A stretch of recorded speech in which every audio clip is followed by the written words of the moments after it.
Candidat numéro 4, soldat du peuple. Martin Fayoulou, notre candidat. Espoir du peuple. Biso, Tolanda Seye, Tovote Seye, Martin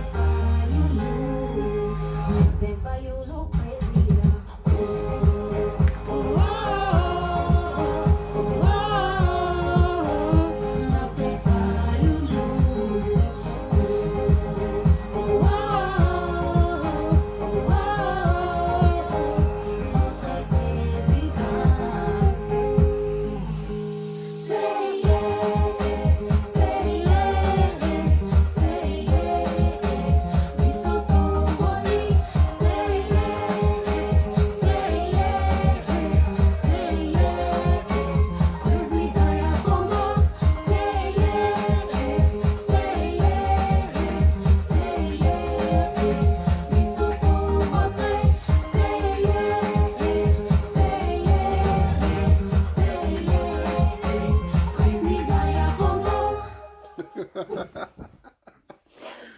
Voilà, mbote baninga ba congolais vraiment nazana esengo mingi ya kosolana bino lisusu lelo ngai kombo na nga William Sparks nayaka pamba te soko bomoni nga na ye nayaka surtout kobeta masolo mosusu te kaka masolo ya politique. Voilà, lelo tokosola masolo ya nini? Tokosola masolo ya UDPS. UDPS oyo ezalaki parti ya peuple. Parti ya peuple eyingi koloba eloko ezali ya bato nyonso tu, mais malheureusement parti oyo ezalaki parti ya peuple ezalaka su parti ya peuple te. Nalobaki makambo avant ba élection que UDPS ezali propriété privée ya famille Tshisekedi lelo oyoyo. Makambo wana ebandi lelo te. Ebandaki Etienne Tshisekedi ye moko en vie. Tangu Bruno Mavungu alobaka phrase moko ke yo oyaki okuti UDPS soki osepeli na ndenge UDPS ezokende te kende sala ya yo. Boyoki nuance wana. Eza déjà eloko moko banda kokotisa bato. C'est-à-dire biso awa tozo beta bale na biso soki olingi ndenge tozo beta eloko na biso te kende sala ya yo. Donc ba militant UDPS bazaki sur na parole te et comment c'est que ba cadre UDPS bango nde bazo sala makambo ndenge balingi yo soki oza d'accord na bango te kende sala ya yo. Bala bala mnoko nini bozo comprendre pe démocratie ezelo nini parti politique et fonctionnaire ndenge nini si tout ce que ezali parti ou ezali ya peuple hein. UDPS ezali censé ezali loko moko ya batu nyonso puisque bobo sanateke ba 12 parlementaires o basalaki UDPS ba utaki na ba tendance nyonso ba utaki na ba région nyonso totika kosalaka mwa confusion wana ya kolobaka UDPS mutakiriaki yango Etienne Tshisekedi histoire ba changeaka te to moni ti ba presse internationale ezoloba lelo ke bon voilà Félix Tshisekedi mwana ya père fondateur ya UDPS yende mutu. C'est faux. UDPS ezalaka Etienne Tshisekedi mtaka fondateur nango botika babiloko wana totika ko balola histoire totika ko changer histoire. UDPS ezali 13 parlementaires oyo ba décider ke ba créer eloko wana bazalaki sous d'accord na makamba Mobutu te. On se comprendre. Alors makambo ke ine wana tina mamoko boye Tshisekedi a réaffirmé que yende mtazali leader eloko wana. Tout d'un coup makambo changé. UDPS elle est ce qu'elle est. Si vous n'êtes pas d'accord, allez créer votre propre parti. Voilà. À partir de maintenant, je vais répéter le kwana, oh yo lingite kende sala ya yo. Mais attendez, bozo ba danger ou ezali na moi phrase karawana. O lingite kende sala ya yo. Mais c'est fini. Ça veut dire que vous ne possédez plus l'UDPS. Ça appartient à une famille. Un groupe de gens qui décident de s'en approprier. Ça y est, c'est fini. Balader, circuler, vous n'avez rien à y faire. Voilà, c'est ça. Donc voilà, tout comprendre peu le quoi. Moni bilo muso ya lokola mwali seki ezo ya. Batna loenge bazonda oye olingite kende sala ya yo. Mais olingite kende sala bozo comprendre le bolingo loba. Parti ya peuple mutnyo so na parole. Tant bozo bakio ayo kaka base, mais bozo sakana nana yo kaka base na bino. OK, token malembe. Tant bakio signer makamda bango na Genève wana. Après to ka ono, pe base na nga lobby, mais c'est faux, tout était déjà joué. Accord avec Kabila ezalaki déjà. Félix Ntazo le président ezalaki déjà. Bon quand c'était que pouvoir à Félix et outi na base était. Pouvoir à Félix et outi na base était et outi na trahison. botika ko croire que pouvoir à Félix et utaki na limité, c'est plus que ba militaire limité, ba travailler ma casse ou bien moi bâtiment par na Canada kuna na moni ba pas lobby que oh non, on était les premiers, bah moi trois bâtiments, trois mousquetaires. Bango ne batali bosso ba ikolo ba que bon voilà, signature on a Félix a signé et ça yé et talibi sauté, il faut l'ongolango. Mais ezaki machination. Félix tout était déjà carré, tout était planifié. À ce que cop na ya beti balé na yé.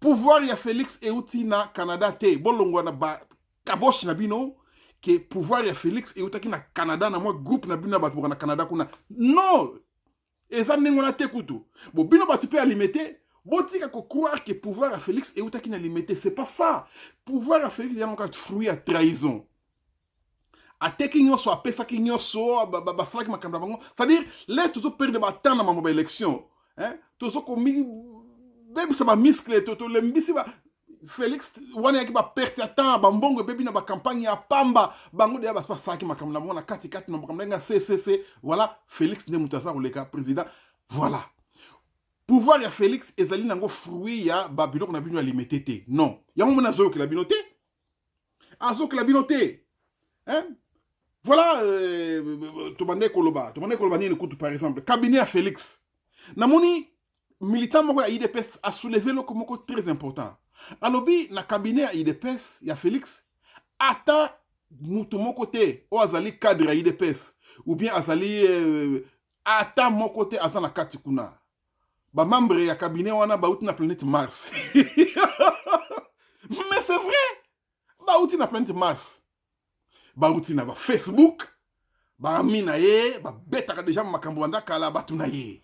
Ozoka bino na limité pasi ya pamba boziki misapi pamba na biloko mutu mususu mutakolia na lobaka biloko yo na ba période ya ba campagne mais boni biso ba congolais batu bakamati masolo ya Congo ba komisa makambo ya haine ba komisa makambo ya tribalisme alors ko balola histoire ezalaka bien te pour moni message mo eleka bien elite puisque batu bakoyi na kati ya confusion ezo pesaka ondre net ozo comprendre alors soto tikelo ko wana hein? Token, par exemple, dans le Itali, accord entre Félix et Kabila.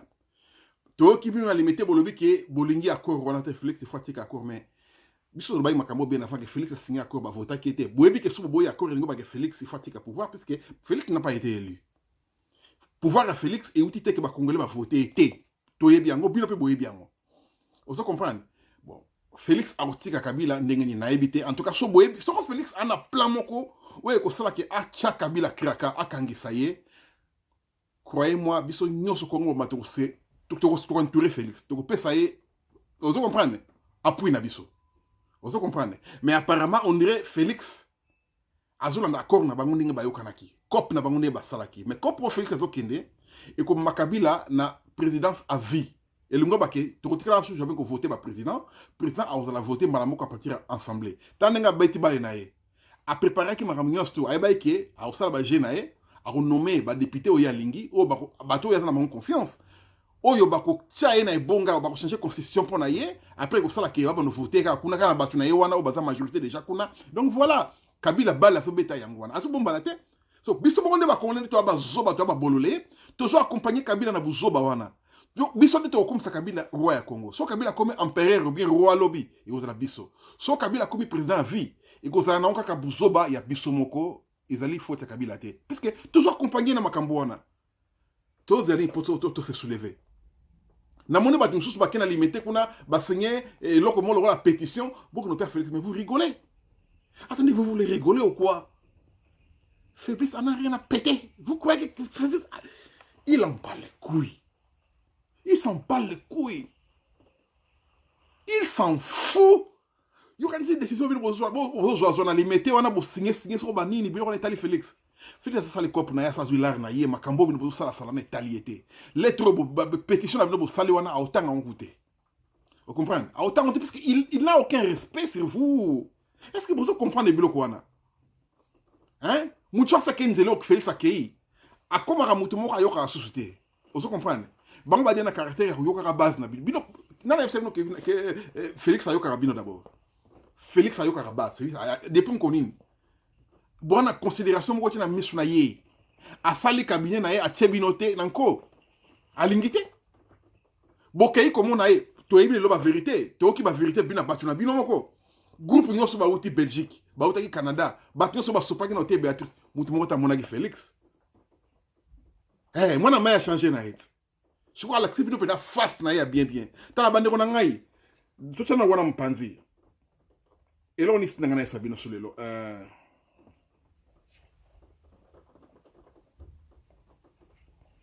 les kabylistes autour de Félix mais eloko nizokamwisa bino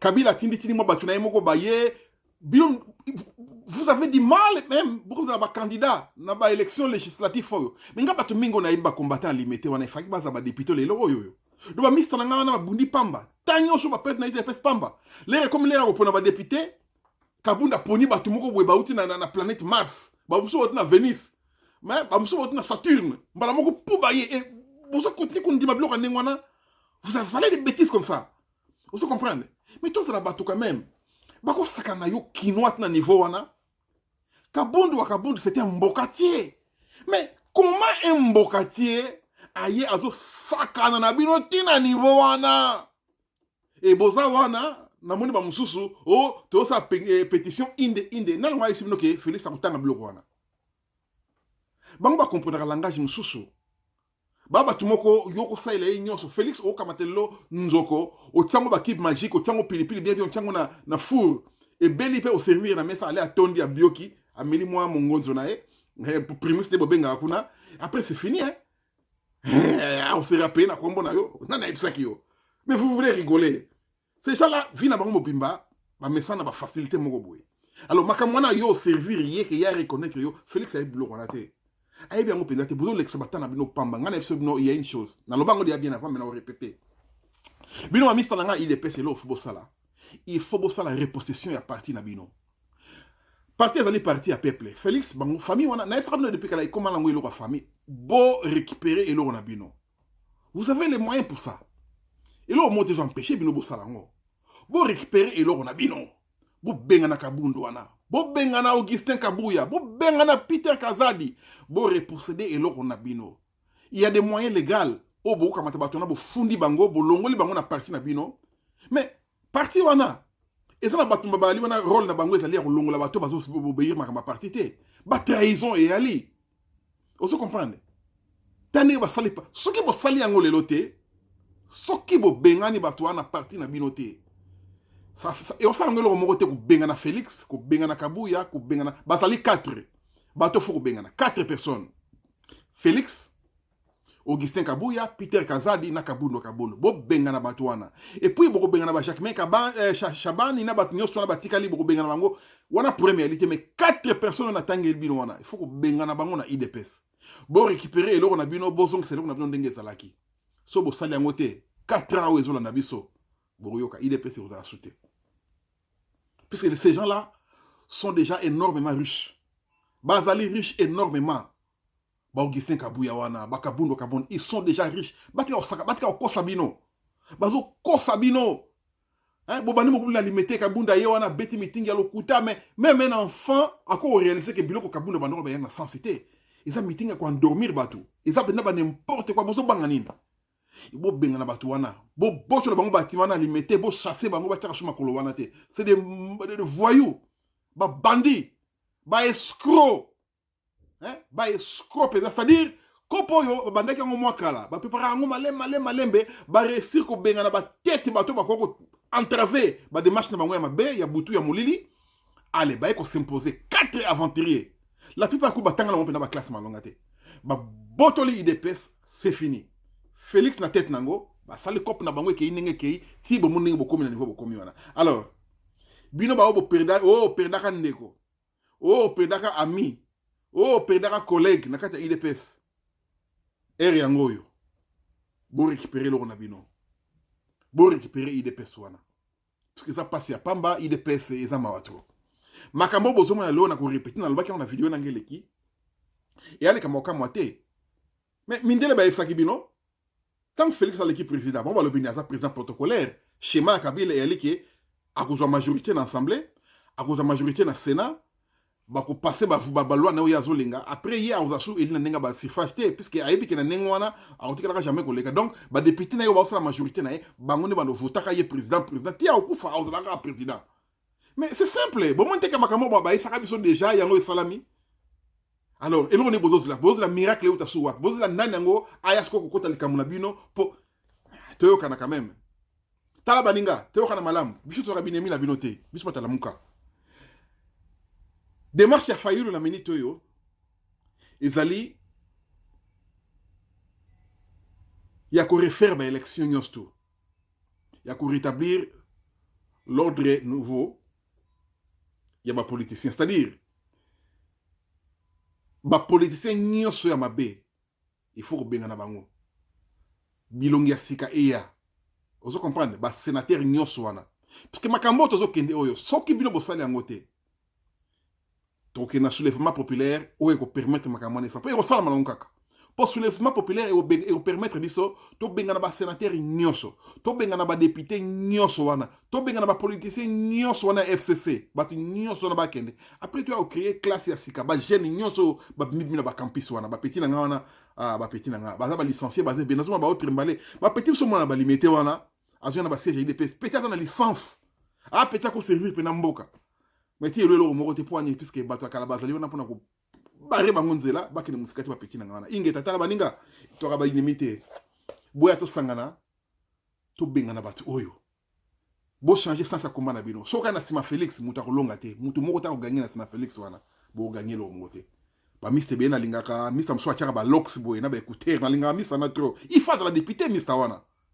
il faut la sénateur Mr ba lox wana na lingaka trop hein na Mr nga mususu boy aza animateur pe coordinateur et IDPS na lingaka trop mais batu nyonso wana Mr mso na njili kuna hein azala coordinateur tellement na njili kuna na lingramiste na trop mais batu nyonso wana baza ba député te ba sénateur te ingo ba ke passe ya pamba tala ma trop ingeta baninga to sangana nde to kolonga eloko na ba division te to kolonga itumbo na boyoka ne kaka to benga na batu nyonso wana ba élection ya solo et salama soko zali vraiment na IDPS okobanga élection te mutu moka IDPS aloba phrase wana vraiment na IDPS banga ba élection te so to komi na banimi to komi boye to komi na mamoko boye IDPS abisaka 12 députés à Pamba et 12 députés yango baza incapable ya kobimisa ba sénateur mais ça ba blague IDPS ya wapi yango kobimisa 12 députés ozomona makamba ngo ndenge ezali FCC o bato balingi te mutu mota lingi FCC et qu'on a plus de 350 députés bozomona banga ndenge ya normal ingeta baninga to sangana to libérer loko eza ya biso Congo eza ya biso IDPS parti du peuple eza pe ya biso tout toko linga te pe kufa te ozomona yango tozo encourager bino bo récupérer loko na bino botika ba yuma wana te ba yuma na babotela bino IDPS po basala yango déjà hein et comme nango ya famille na ba mususu ba na Bruxelles kuna ba sage loko te hein moi allez ba komba cadre IDPS ba komba bikonzi na ba présidence kuna bino tala mawatro ingeta boya to sangana ndenge bo bandi sukuma wana botika te bo continuer to récupérer eloko wana IDPS ezo na boka peuple nouvel ordre politique eya Congo na biso kende liboso ingeta